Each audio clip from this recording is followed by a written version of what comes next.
বাংলা গল্পকথা চ্যানেলে সকলকে স্বাগত। আজকের নিবেদন আশাপূর্ণা দেবীর লেখা ছোট গল্প কঙ্কন।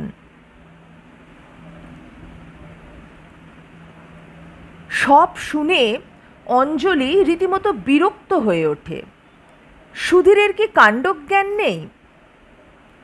বিরক্তি গোপনের চেষ্টা না করে বলে, তুমি অমনি মত দিয়ে এলে? এর কোনো মানে হয়? আমাকে একবার জিজ্ঞেস করা দরকার মনে করলে না? সুধীর ভানটা করে সরলতার। বাহ, নেমন্তন্ন করেছে, যাবে, এর আর মতামতের কি আছে? তোমার তাহলে ধারণা আমি যাব সেখানে? এবার যে চাপা হাসিটা ফুটে ওঠে সুধীরের মুখে, সেটাকে আর সরলতা বলে ভুল করা চলে না। বলে, যাবে না কি বলো? আদর করে নেমন্তন্ন করেছেন, গাড়ি পাঠিয়ে নিয়ে যাবেন, বড় মানুষের বাড়ির ক্রিয়াকলাপ ব্যাপার দেখবে, এ তো ভাগ্যের কথা। স্বামীর ঈর্ষাকুটিল মুখের পানে চেয়ে অঞ্জলি গম্ভীর হয়ে বলে, ভাগ্যের হিসেব নিকেশ করতে চাই নে তোমার সঙ্গে, মোট কথা আমি যাব না। সুধীর নিশ্চিন্ত ভঙ্গিতে মাথা নাড়ে। পাগল হয়েছ? তাই কখনো হয়? যেতে তো হবেই। যার নাম অফিসের বড় সাহেব, হুকুম করলেই ছুটে যেতে হতো, আর এ তো নেমন্তন্ন। অঞ্জলি তীক্ষ্ণ কণ্ঠে বলে, হুকুম তামিল করতে ছুটে যাক তারা, যারা অফিসের চাকর, আমার সঙ্গে কি? তোমার সঙ্গে তো অনেক কিছুই গো। তা নইলে অফিসে এত রুই কাতলা থাকতে সুধীর মুখুজ্জের মতন চুনোপুটের স্ত্রীকে ছেলের পৈতে ঘটা করে নেমন্তন্ন করা কেন?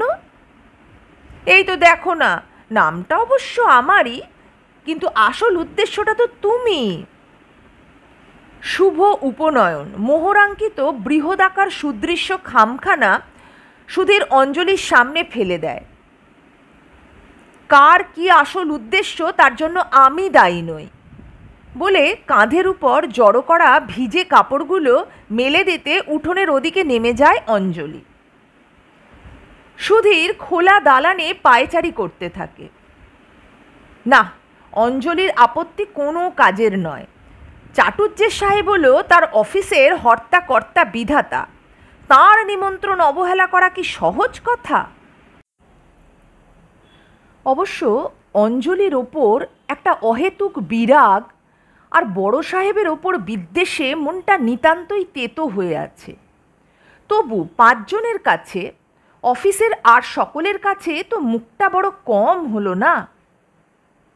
সাহেব যখন অকস্মাৎ খাস কামরায় ডেকে পাঠিয়েছিলেন, তখন সে কি ভয়, বুকের ধুকপুকুনি আর ঘোচে না। অবশ্য পরের ব্যাপারটা অপ্রত্যাশিত। ঘুরে আসার পর সহকর্মীদের উৎসুক প্রশ্নের উত্তরে নিতান্ত অবহেলার ভঙ্গিতে নিমন্ত্রণের খবরটা জানানোর মধ্যে কি অপরিসীম গৌরব! শুধুই কি দূরসম্পর্কের আত্মীয়ের মতো দায়সারা নিমন্ত্রণ? 26 মাইল পাড়ি দিয়ে চাটুজ্জে নিজে যাবেন গাড়ি নিয়ে সুধীরের স্ত্রীকে আনতে। একজনের অবিশ্বাসের দৃষ্টি লক্ষ্য করে সুধীর আরও অগ্রাহ্যের সুরে বলে, এতে আর অবাক হবার কি আছে? বলেই তো দিলেন আমাকে, ভালোই হলো। এই উপলক্ষে বাইরের দিকে একটা লম্বা ট্রিপ দেওয়া হবে। শহরের গণ্ডি ছেড়ে সহজে তো বেরোনোই হওয়া হয় না। বড় মানুষ আত্মীয়, ইচ্ছে করেই তেমন গা করি না, পরিচয় দিই না, নইলে এই অফিসে এই মাইনে পড়ে আছি জানলে এতদিনে। আগে বুঝে জানতেন না উনি? না না, বললাম তো। আচ্ছা, কীরকম আত্মীয় হন? এক ছোকরার এই অভদ্র প্রশ্নে সুধীর কম চটেনি। আত্মীয়তা এত সূক্ষ্ম সূত্রে গঠিত যে চট করে খুঁজে বার করা শক্ত, তাও সুধীরের দিক থেকে নয়, অঞ্জলির দিকে। গোঁজামিল দিয়ে প্রশ্নটা না হয় এড়ানো গেল, কিন্তু অঞ্জলি এখন যাব না বলে গোঁ ধরলে সব দিক মাটি। হয়তো বিশ্বাসই করবে না কেউ। অন্তত শীতাংশু ছোকরা তো বটেই। এবার রান্নাঘরের দোরে একখানা পিঁড়ি টেনে চেপে বসে সুধীর। অঞ্জলি কাঠের উনুন জেলে রান্না চাপিয়েছে। রেল ধর্মঘটের আশঙ্কায় কয়লা স্টক করে এই অঞ্চলের অধিকাংশ ঘরেই কাঠের ব্যবহার চলছে। অঞ্জলির মুখের দিকে চেয়ে সুধীর একটু ইতস্তত করে। ঠিক যেভাবে বলবে ভেবেছিল সেটা মনে পড়ে না। কাঠের আঁচের লালচে আভা হ্যারিকেন লণ্ঠনের হলদে আলোয় মিশে অঞ্জলির নিস্তব্ধ কঠিন মুখের রেখায় স্থির হয়ে আছে। অঞ্জলির মুখটা এত নিখুঁত কেন? ও যখন চুপ করে থাকে তাকালে যেন ভয় লাগে সুধীরের। তুচ্ছ কথার শব্দ তাড়নায় এই অবাঞ্ছিত নীরবতাটা ভাঙতে পারলেই যেন বাঁচে। রান্না হলো নাকি? অঞ্জলি মুখ তুলে চায়, জানে এটা গৌরচন্দ্রিকা মাত্র। বলছিলাম তোমার হাঁড়িকুলোগুলো একটু চিনিয়ে দিয়ে যাও, দুদিন তো আমাকে নিজেই চালিয়ে নিতে হবে। কেন বকছো পাগলের মতো? যা অসম্ভব তা নিয়ে বেশি কথা কওয়া ভালোবাসি না আমি। বাইরে হাওয়ায় বসোগে, রান্না শেষ হলে ডাকবো। অর্থাৎ একরকম তাড়িয়ে দেওয়াই। অন্য সময় হলে সুধীরও উল্টো রাগ দেখাতো। আজ রাগের বশে পরিস্থিতি আয়ত্তের বাইরে যেতে দিলে চলবে না বুঝেই হেসে বলে, আত্মীয় স্বজনের বাড়ির কাজকর্মে মানুষ যায় না। আত্মীয় আর স্বজন কোন পর্যায়ে ফেলতে চাও তোমার অফিসের ওপরওয়ালাকে? তীক্ষ্ণ কণ্ঠে প্রশ্ন করে অঞ্জলি। স্বজন বলে ভুল নিশ্চয়ই করবে না। আর আত্মীয়, মামির ভাইপো, এমন কিছু নিকট আত্মীয় নয় যে না গেলে অন্যায় হবে। আহা, বুঝছো না, নেমন্তন্ন যখন করেছেন, আগ্রহ করে নিতে আসবেন বলেছেন, অত বড় একটা মান্যগণ্য লোককে ফিরিয়ে দেওয়াই কি উচিত হবে? কাল বেলা 4টের সময় আসবেন বলে দিয়েছেন। কাল অফিসে গিয়েই তুমি নিষেধ করে দিও, বলে অসুখ করেছে। কাল তো ছুটি। কিন্তু আশ্চর্য, কি যে অসঙ্গত জেদ তোমার। সুধীর বিরস মুখে উঠে দাঁড়ায়। অঞ্জলিও উঠে দাঁড়ায়। রান্নাঘরের বাইরে সামনের উঠোনে যে সাদা টগর ফুলের গাছটা চাঁদের আলোর চাদর গায়ে জড়িয়ে স্থির হয়ে দাঁড়িয়ে আছে, তার দিকে মিনিটখানেক স্থির দৃষ্টিতে তাকিয়ে থেকে মৃদু হাসির সঙ্গে বলে, আশ্চর্য না, যাওয়াটা তুমি তাহলে সঙ্গত বলেই মনে করো? এই বেশভূষায়, এই শাঁখের শাঁখা জোড়াটি মাত্র সার করে বড়লোকের বাড়ি গেলে তোমার প্রেস্টিজে বাঁধবে না? বাঁধবে না এমন কথা অবশ্য সুধীর স্পষ্ট বলতে পারে না।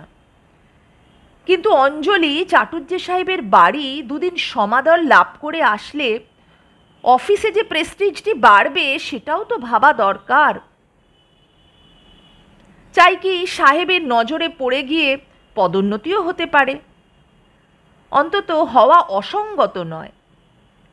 তাই উড়িয়ে দেবার ভঙ্গিতে বলে, সে অন্য কোথাও হলে কথা ছিল, এ হলো মনিব বাড়ি, মান আর অপমান।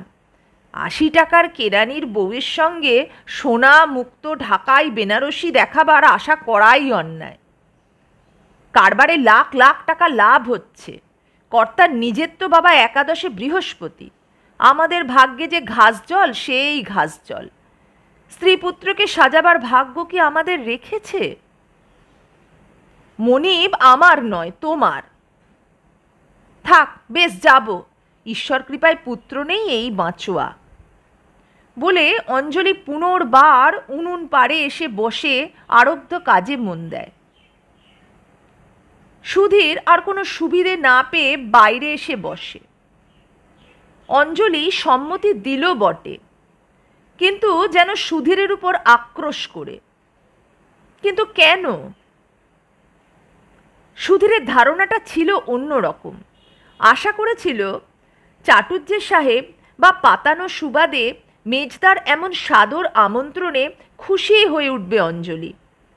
তখন বরং সুধীরেরই সুবিধে হতো পুরনো সন্দেহ ঝালিয়ে তুলে ব্যঙ্গ বিদ্রুপে গায়ে ঝাল মেটাতে। কিন্তু এটা কেমন হলো? এই ভাগ্যবান লোকটির উদ্দেশ্যে অঞ্জলির মনের মধ্যে সঞ্চিত আছে যে অপরিসীম শ্রদ্ধা আর প্রীতি, সে কি সুধীরের কাছে ধরা পড়তে বাকি আছে? আকারহীন অভিব্যক্তিহীন সেই সশ্রদ্ধ প্রীতিকে ঠিক ভাতৃস্নেহের কোঠায় ফেলা যায় কি না, এই তীক্ষ্ণ সন্দেহ দীর্ঘ 1 যুগ ধরে মনের কোণে পোষণ করে আসছে সুধীর।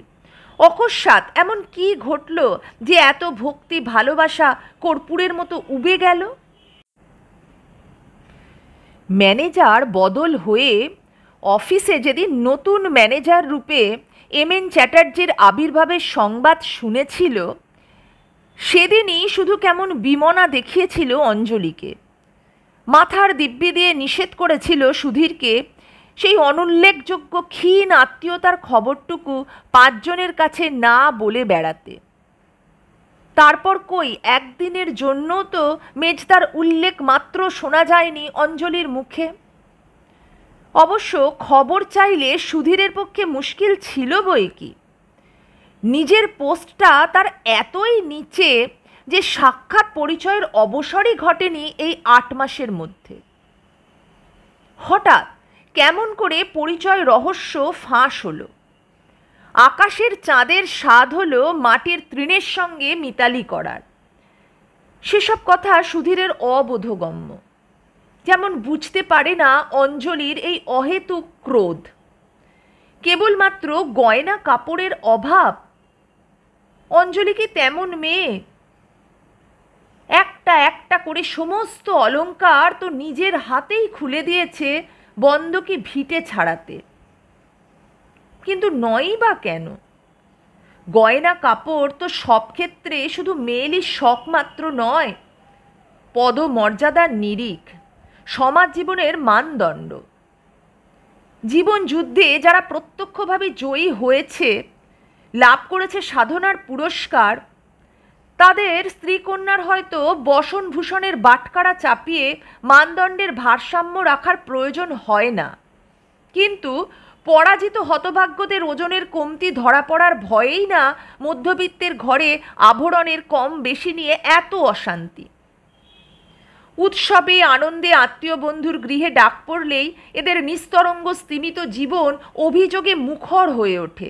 কলহ বেঁধে যায় স্বামী স্ত্রীতে, চিড় খায় আত্মবিস্তৃত শান্তির গায়ে। অঞ্জলি গম্ভীর প্রকৃতির মেয়ে, কলহ করতে তার প্রবৃত্তিতে বাধে। খোঁটা দিয়ে স্বামীর অক্ষমতা প্রমাণ করতে লজ্জা পায়। ঝোঁকের মাথায় একবার মাত্র একটা কথা বলেই একেবারে নীরব হয়ে গেছে।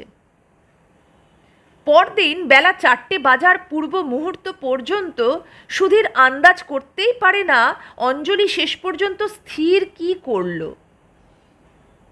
কিন্তু একসময় 4টে বাজে। প্রতীক্ষিত শব্দটা ধ্বনিত হয়ে ওঠে সদর দরজার বাইরে।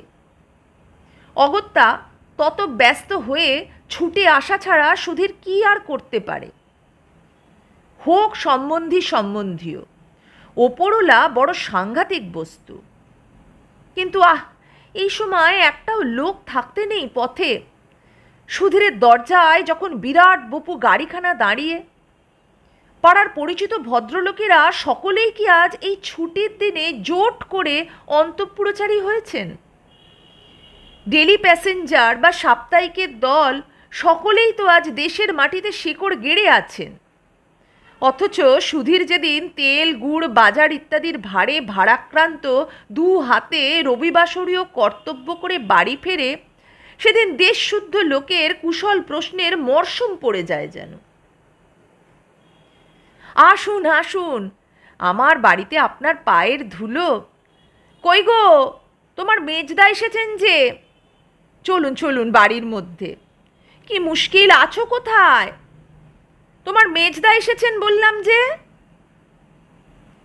অঞ্জলিকে হাজির করতে পারলেই যেন মস্ত দায় থেকে রেহাই পায় সুধীর।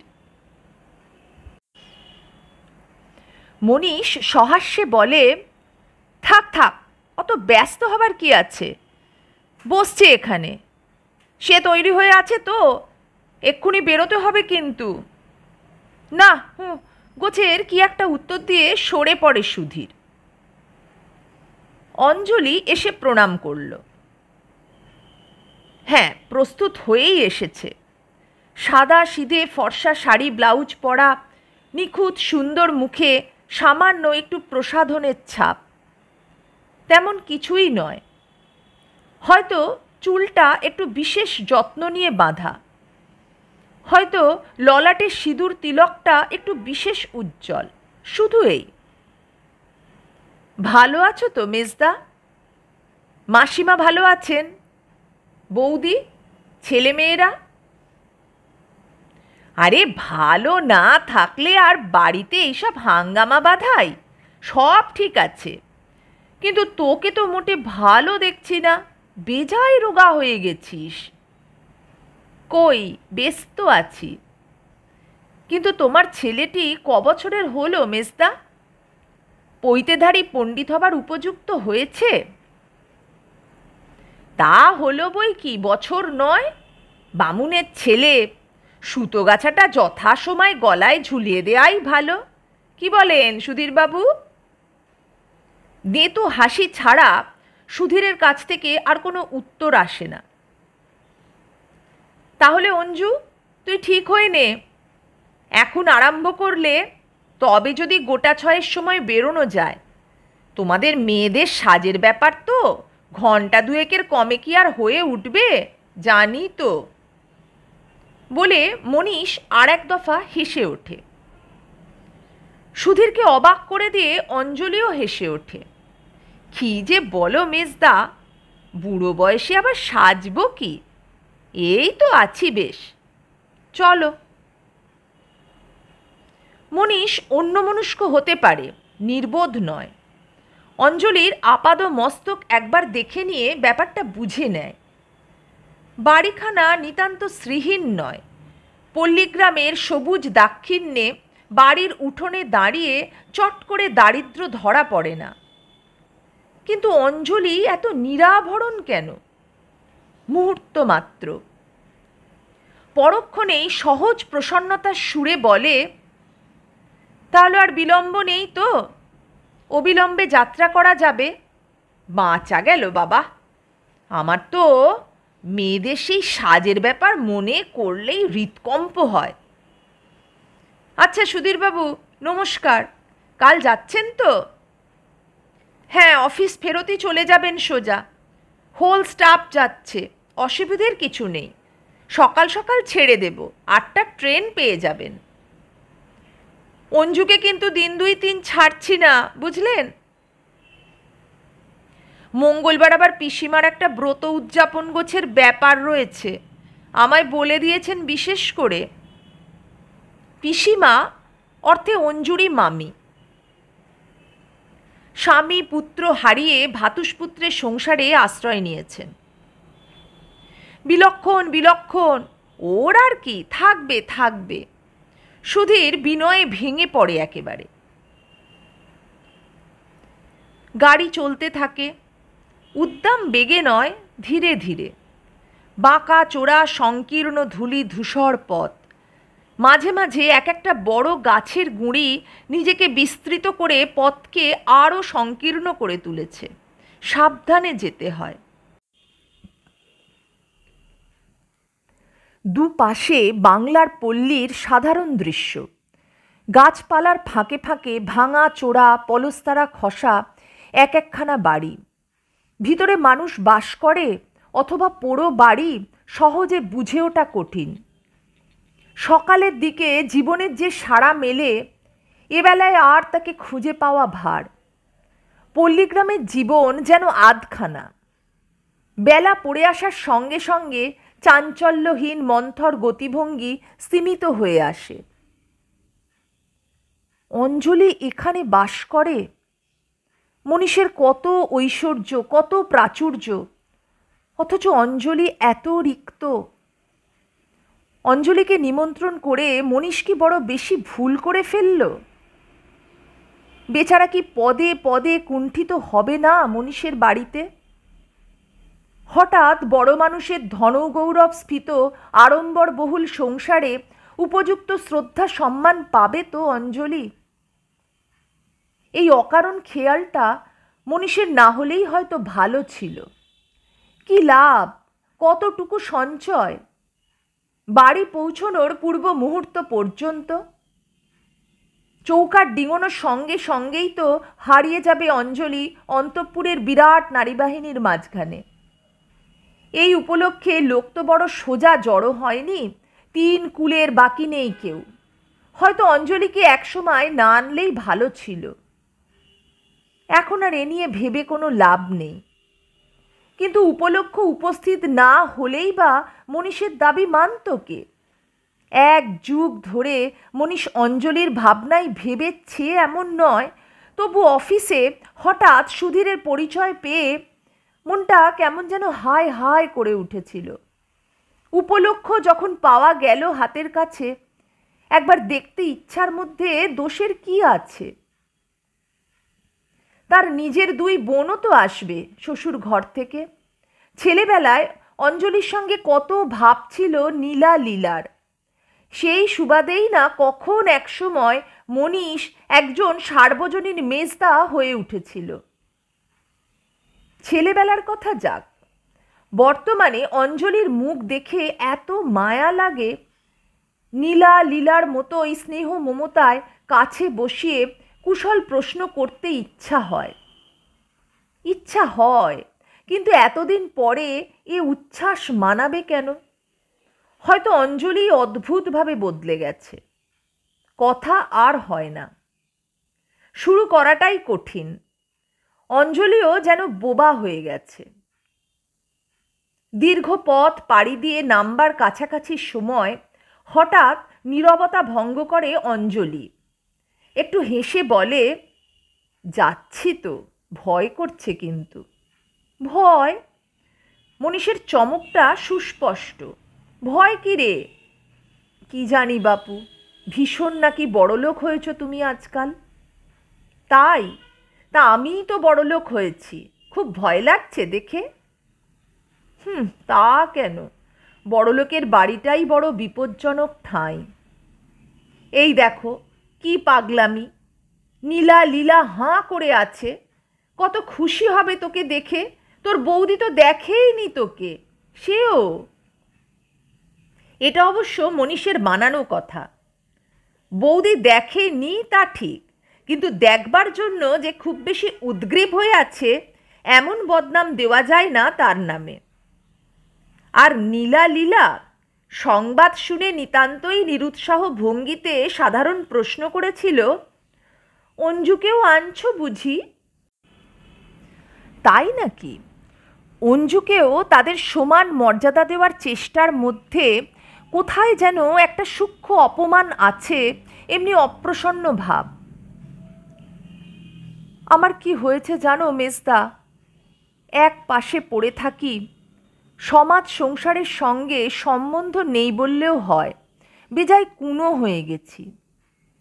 আর ছেলেবেলায় কি ওস্তাদি ছিলি, উফ, মনে আছে তোমার? অঞ্জলি এবার সত্যকার হাসি হেসে ওঠে। মনে? তা একটু আধটু আছে বই কি। যদিও তোরা আমার স্মৃতিশক্তির ব্যাখ্যা করে ছড়া তৈরি করতিস, তখন করতিস না? কি যেন সেই একটা, ও সেই যেটা সমীর আর আমি করেছিলাম, কাশী থেকে আসি এক মহাপণ্ডিত। বলতে গিয়ে থেমে যায়, ম্লান মুখে বলে, কোথায় চলে গেল সমীর? ছোট মামি সেই থেকে তোমার কাছেই আছেন তাহলে? হ্যাঁ, একরকম তাই। মাঝে মাঝে কমলার বাড়ি যান। কমলা আবার তোমার পছন্দ করে না মার জামাই বাড়ি গিয়ে থাকা, 2-4 দিন থেকে আসেন, এই আর কি। অনেক দিন পরে দেখা হবে সকলের সঙ্গে। মৃদু বিলম্বিত একটা নিঃশ্বাস গাঢ় হয়ে আছে। কিন্তু না আসলেই যে ভালো হতো সে কথা মনীষের থেকে কি অনেক বেশি টের পাচ্ছে না অঞ্জলি? কেবলমাত্র সুধীরের ওপর বিরক্তির বশে এতটা না করলেই হতো। দারিদ্র্যের লজ্জা কি প্রখর, ঐশ্বর্যের অহংকার কি নগ্ন। অবশ্য আতিথ্যের ত্রুটি হয়েছে বললে অন্যায় হবে। আশা মাত্র একজন ঝি স্নানের ঘর দেখিয়ে দিয়েছিল। সাবান তোয়ালে লাগবে কি না প্রশ্ন করতেও ভোলেনি। মুখ ধোয়ার পর চা জলখাবার এসে হাজির হয়েছে এবং বাড়ির গৃহিণী এসে মিষ্ট হাস্যে কুশল বাদে কর্ত্রীর কর্তব্যের 16 আনা পূরণ করে গেছেন। নীলা অন্ধকার ঘরে ছেলে ঘুম পাড়াচ্ছিল। সে ঘরে প্রবেশ কারো নিষেধ। লীলা এসে অনেক গল্প করেছে। অঞ্জলির চেহারা এমন ডাইনে খাওয়া মতো কেন, সে ছিঁড়িছাঁদ কোথায় গেল, একটুও ছেলেপুলে না হবার কারণ কি, সুধীর মেজদার অফিসে কীরকম চাকরি করে, কত টাকার গ্রেড, ইত্যাদি ইত্যাদি বহুবিধ জ্ঞাতব্য বিষয় সংগ্রহ করে সে এইমাত্র বামুন ঠাকুরেরা যেখানে মিষ্টির ভিয়েন বসিয়েছে সেখানে গেল তদারক করতে। চেয়ে চেয়ে অঞ্জলির ভারী হাসি পায়। বাবা, এত মোটাও হতে পারে মানুষ! ক গজ কাপড় লাগে ওর একটা ব্লাউজে? ছোট মাসি বিস্তর হা হুতাশ কান্নাকাটি করলেন। স্বামী শোক, পুত্র শোক বহু পুরাতন হলেও অঞ্জলির সঙ্গে নতুন দেখা হওয়ার অজুহাতে আরেকবার জাগিয়ে তুললেন। তাছাড়া দিন বুঝে এই সময় কমলা বসে রইল আতুর ঘরে, এত বড় একটা কাজে আসতে পেল না, সেটাও কম শোকাবহ ব্যাপার নয়। চুপি চুপি ভাইপো বউয়ের নিন্দা করলেন প্রাণ খুলে। পাঁজিতে আরও দিন ছিল, কমলা তখন কারাগার থেকে মুক্তি পেত, বউ গ্রাহ্যই করল না। ওর বাপের বাড়ির লোকগুলো আসলেই ব্যাস, মাছিটি পর্যন্ত বাদ পড়েনি, ইত্যাদি ইত্যাদি। ব্যাস, অঞ্জলি সম্বন্ধে আর কারও কোনো কর্তব্য নেই, কিন্তু কৌতূহল আছে ঠিক। আড়ালে আবডালে চাপা হাসি, ইশারা ইঙ্গিত, ফিসফাস গুজগাজ। অঞ্জলির তীক্ষ্ণ অনুভূতির কাছে চাপা থাকে না। নীলার ছেলে বোধ হয় এতক্ষণে ঘুমোলো। এখনো চাক্ষুষ হতে বাকি আছে, কিন্তু মন্তব্যটা শোনা যায় স্পষ্ট। মরণ আর কি, লজ্জাও নেই ছাই। আমাকে তো বাবা কেটে টুকরো টুকরো করলেও অমন হাড়ির হাল করে লোক সমাজে আসতাম না। চেহারা হয়েছে দেখেছিস? এটা লীলার গলা। গাল দুটো যেন চড়িয়ে ভেঙেছে। কথায় বলে মাংসই লক্ষ্মী ছিঁড়ি, মা লক্ষ্মীর হাওয়া লাগলেই গায়ে মাস গজায়। শুদ্ধ দুগাছ শাঁখের শাখা। জামাইবাবুর এ কুটুম্বটি আবার কোন গোকুলে ছিলেন? হ্যাঁ গা দিদিমণি, তোমার দুখানা কাপড় নয় বার করে দিও পরতে। 5 জনের সামনে ওই পোশাকে বেড়ালে যে তোমার গায়ে ধুলো দেবে লোকে। মেজ বউয়ের বাপের বাড়ির ঝি হেসে গড়িয়ে পড়ে কথার সঙ্গে সঙ্গে। আমার দায়, সাত করে নেমন্তন্ন করতেও যায়নি, ঘটা করে আনতেও যায়নি। পেট্রোল পাওয়া যাচ্ছে বলেই আক্কুটের মতন বাজে নষ্ট করতে হবে? ভাব ভালোবাসা যখন ছিল ছিল, এখন যখন আপিসে ছোট কেরানির বউ, তখন তুমি আপিসের মাথা, তোমার আবার নিজে গিয়ে তাকে আনতে ছোটা কেন? ছিল বলে তো উড়িয়ে দিচ্ছ, বলি এখনো আছে কিনা খোঁজ নিয়েছ তো ঠাকুরজি? মনীষের ছোট শ্যালাজ টিপ্পনি কাটে। বকিস নে ছোট বৌদি, গা জ্বলে যায়। বিশ্বাস কি, যা গ্রিসিয়ান কাটের মুখ! সত্যি ফাইন মুখখানা বাবা, রঙও একদা ছিল বলে বোঝা যায়। বাপের বাড়ির ঝি হাসতে হাসতে বলে, আমাদের জামাইবাবু একদিকে আর গঙ্গা জল একদিকে, ওসব কিছু নয়। স্পষ্ট কথা বলি শোনো ছোট বৌদি, কন্ট্রোলের বাজার, ভালো মন্দ খাওয়া তো উঠে গেছে মানুষের, তবু দুদিন একটু খেয়ে মেখে নিতে পারলে সুবিধে। আমার তো দেখে সর্বাঙ্গে বিষ ছড়াচ্ছে। পাড়ার লোকের দুখানা গয়না কাপড় চেয়ে আনলেও পারতিস, এই যে আমাদের শুদ্ধ মুখ পোড়ানো। ওগো দিদিমণি, এসব এক প্রকার চালাকি। বড় মানুষ ভাই, দাদা দাদা করে গায়ে পড়ে কিছু আদায় না করে কি আর যাবে? তাই কি একদিনে যাবে? পিসিমার ব্রত উদযাপন দেখে তবে নাকি নড়বেন। তাই নড়লেই বাঁচি। এখন তোমার সংসারের ঘি দুধের মায়া কাটিয়ে কবে নড়েন দেখে আসতে মাত্রই তো সন্দেশ রসগোল্লার ছড়াছড়ি। বাড়ির কর্তার হুকুম। অঞ্জলির কি হঠাৎ চলন শক্তি রহিত হয়ে গেল না কি? বারান্দার এই অন্ধকার কোণটা ছেড়ে নড়তে পারে না কেন? আচ্ছা, কোথায় যেন গল্প শোনা ছিল না? সন্তানের লজ্জার দায়ে মা বসুমতী দ্বিধা হয়ে গেছিলেন। নেহাতি গল্প কথা? না বৃদ্ধা বসুন্ধরা আজ শ্রবণ শক্তি হারিয়ে বধির হয়ে আছেন? মিথ্যা কলঙ্কের চেয়ে সত্য দারিদ্র্য কি কম লজ্জাকর?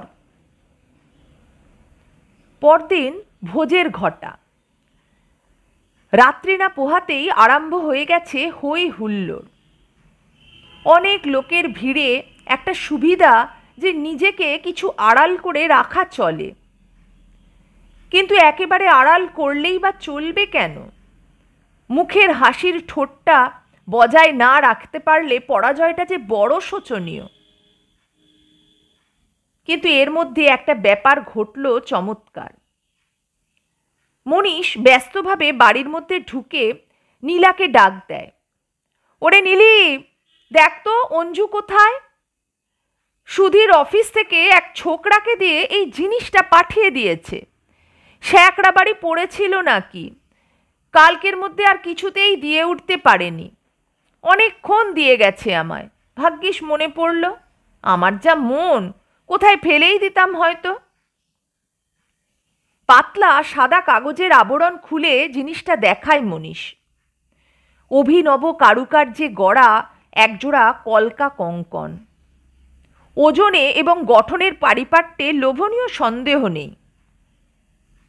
অঞ্জু এসে দাঁড়াতেই মনীষ আরো ব্যস্তভাবে গয়নাটা প্রায় গুঁজে দেয় তার হাতে। খুব যেন তাড়াতাড়ি এইভাবে বলে, এই নাও তোমার কর্তার কাণ্ড। বাজে একটা লোককে দিয়ে এই দামি জিনিসটা পাঠানো হয়েছে বাবুর। 1 মাস আগে নাকি গড়তে দিয়েছিল। তা তোদের পাড়া গায়ে শ্যাকরার কাজ তো নেহাত খারাপ নয়। নিয়ে হাতের ভিতর ঢুকিয়ে ফেল। গোলমালে বাড়ি, যেখানে সেখানে ফেলে রাখলেই বিপদ। যেমন ব্যস্তভাবে এসেছিল তেমনি ব্যস্তভাবে চলে যায়। রঙ্গমঞ্চের লোকগুলো একেবারে পাথর বনে গেল কিনা সেদিকে দৃকপাত মাত্র করে না, কিন্তু মুহূর্ত মাত্র। নীলা ছো মেরে জিনিসটা তুলে নিয়ে ঘুরিয়ে ঘুরিয়ে বেশ কিছুক্ষণ দেখার পর ফিরিয়ে দিয়ে বলে, হ্যাঁ জিনিসটা গড়েছে ভালোই দেখছি। কভরি হয়েছে? ভরি 4 হবে। নিজেকে আত্মস্থ করে নিয়ে অঞ্জলি বলে, চুড়িগুলো ক্ষয়ে চূর্ণ হয়ে গেছিল। ভাবলাম একটা কঙ্কন পরার স্বাদ, তাই দি। সোনা কিনে দুটো জিনিস তো আর হয়ে উঠবে না ভাই।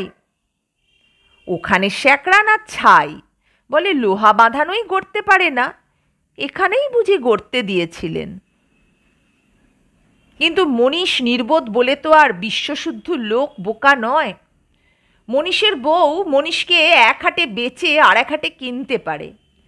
যত বড় অফিসারই হোক মনীষ, সাংসারিক বুদ্ধিতে পাকতে দেরি আছে তার। তা না হলে পাঞ্জাবির পকেটে ক্যাশমেমো রেখে পুকুর চুরির মতো দুঃসংবাদ করে বসে। সমারোহের বাড়ি, নিমন্ত্রিতাদের গায়ে নতুন ঢঙের অলঙ্কারের অভাব নেই। তবু অঞ্জলির কঙ্কন জোড়াটা যে বাড়িশুদ্ধ লোকের কি এক কৌতূহলের খোরাক হয়ে উঠেছে।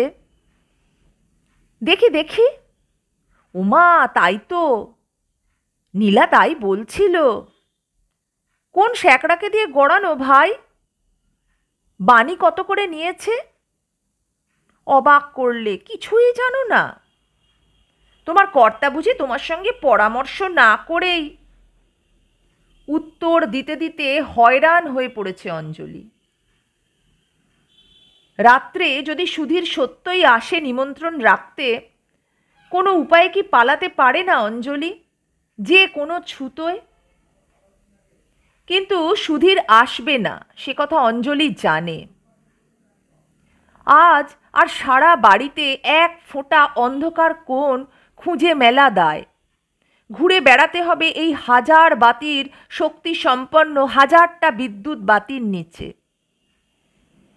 ওরই মধ্যে মনীষের বউ নিজে এসে আহ্বান করে গেছে, এসো ঠাকুরজি, খাবে এসো। খিদে নেই সে কি কথা? তা বললে শুনছি না ভাই। ২৬ মাইল পথ ভেঙে নেমন্তন্ন খেতে এসেছো, খাবে না বললে চলে? তোমার দাদা শুনলে রক্ষে রাখবেন?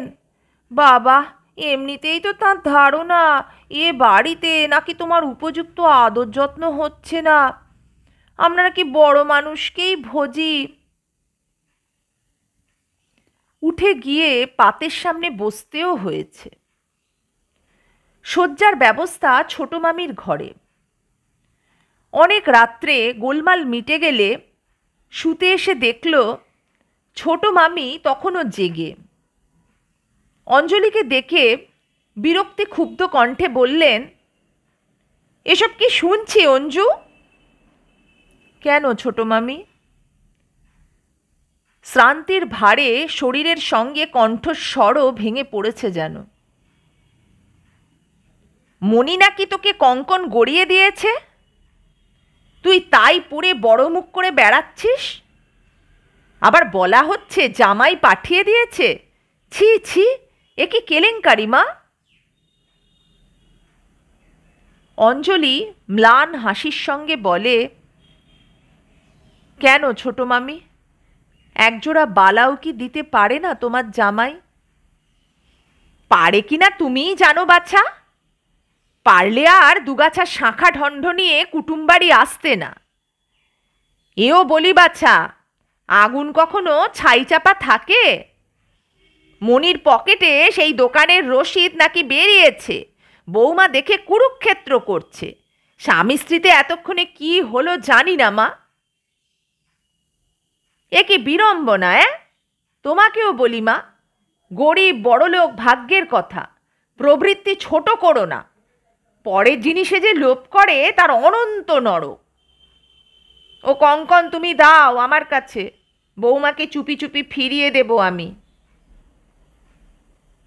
অন্ধকারে মুখ দেখা যায় না বটে, সোনার জিনিস হাতে পড়লে চিনতে ভুল হয় না। ছোট মামি হৃষ্ট চিত্তে আঁচলে বাঁধতে বাঁধতে বলেন, বউটিও তো সোজা নয়, বড় মানুষের মেয়ে হলে কি হয়, বড় ছোট নজর। যাত্রাটা বোধ করি এ যাত্রা নিতান্তই খারাপ ছিল অঞ্জলির, তা নয়তো এমন ঘটনাও ঘটে। গতকাল থেকে নাকি সুধীরের ভেদবমি হচ্ছে। এই মুহূর্তে অঞ্জলির যাওয়া দরকার। মনীষ অফিসে গিয়েই ফিরে এসে দুঃসংবাদটা পেশ করল। ছোট মামি হাউ মাউ করে ওঠেন। সধবা মানুষের হাত থেকে কঙ্কন খুলে নেওয়ার স্মৃতিটা বোধ করি মনের মধ্যে সাপের মতো ছোবল মারে। কাতরভাবে বলেন, কি সর্বনেশে কথা বলছিস মণি? বাঁচবে তো? কে বলে গেল তোকে? অফিসেরই এক ছোকরা, ওদের দেশ থেকে আসে। যাক, আর দেরি করে লাভ কি? ঠিক হয়নি অঞ্জু, ভাবছিস কেন? ভাবনার কিছু নেই। ও গেঁয়ো লোকেদের একটু বাড়িয়ে বলার রোগ। যতটা বলেছে ততটা হয়তো নয়। চল চল, আর দেরি নয়। তুমি যাচ্ছ তাহলে? তোমার অফিসের ক্ষতি হবে না?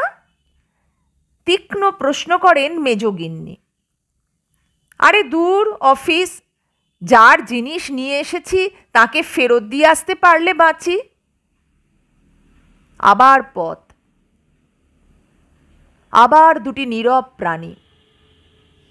কলকাতার কাছাকাছি পর্যন্ত উদ্দাম বেগে ছুটে গাড়ির গতি ক্রমশ কমে আসে। বাঁকা চোরা সংকীর্ণ পল্লীপথ, ধীরে ধীরে সাবধানে যেতে হয়। একসময় নীরবতা ভঙ্গ করে মনীষ। গাড়িটা প্রায় থামিয়ে আস্তে আস্তে বলে, তোর কাছে আমার ক্ষমা চাওয়া উচিত অঞ্জু। থাক, আর ক্ষমা চাইতে হবে না মেজদা, আমি জানি। কি জানো তুমি? সন্দিগ্ধ প্রশ্ন করে মনীষ। অসুখ টসুখ কারুর কিছু করেনি। হ্যাঁ, জানিস তুই? কি করে জানলি? এমনি জানতে পেরেছি। মৃদু হাসে অঞ্জলি। তাহলে তো আর তোমার কাছে কিছুই লুকোবার নেই দেখছি। তা নেই বলে আরেকবার সহজভাবে হেসে ওঠে অঞ্জলি। কিছুক্ষণ নীরবতা। আবার একবার মনীষ একটু ইতস্তত করে গাঢ় স্বরে বলে, আমি তোকে অপমান করতে ডেকে নিয়ে যাইনি অঞ্জু, বিশ্বাস কর। তুমি কি ক্ষেপে গেলে মেজদা? হয়তো আমি সবটা জানি না, হয়তো আরও অনেক বেশি লাঞ্ছিত হয়ে ফিরে এসেছ। তবু এও জানিস ভাই, দুঃখ আমিও কম পাইনি। এ সম্বোধনটা নতুন। অঞ্জলি ব্যাকুলভাবে বলে, আমি তাও জানি মেজদা। তবে আমার একটি অনুরোধ রাখো বোন, রাখবি তো? রাখবো বই কি মেজদা, কি বলো? পাতলা সাদা কাগজে মোড়া একটি বস্তু পকেট থেকে বের করে মনীষ। উজ্জ্বল চাকচিক্যময় একজোড়া কঙ্কন। অঞ্জলি অবাক হয়ে চেয়ে থাকে। প্যাটার্নটা অন্য। ভুল করবার কিছু নেই, কিন্তু কি অদ্ভুত ছেলে মানুষই মনীষের। সহসা মনীষকে আশ্চর্য করে দিয়ে খিলখিল করে হেসে ওঠে অঞ্জলি। তোমার কি কঙ্কনের গাছ আছে মেজদা? হাত বাড়িয়ে পেরে আনলেই চলে। আবার কি বলে কিনেছ একজোড়া? লজ্জা শরমও নেই বাপু? লজ্জা নেই কি করে বলি বল? আমার দেওয়া জিনিস ওরা তোর হাত থেকে কেড়ে নিয়েছে। এ লজ্জা আমার মরে গেলেও যাবে না। তুমি একটি আস্ত পাগল মেজদা। আজকালকার দিনে টপ করে অতগুলো টাকা নষ্ট করা কোন বউ সহ্য করে শুনি? থাক, তোমার ওকালতি করতে হবে না। শুধু ফিরিয়ে দিতে চেও না দয়া করে। এ আমার নিজস্ব টাকা, সংসারের প্রাপ্য পাওনা নয়।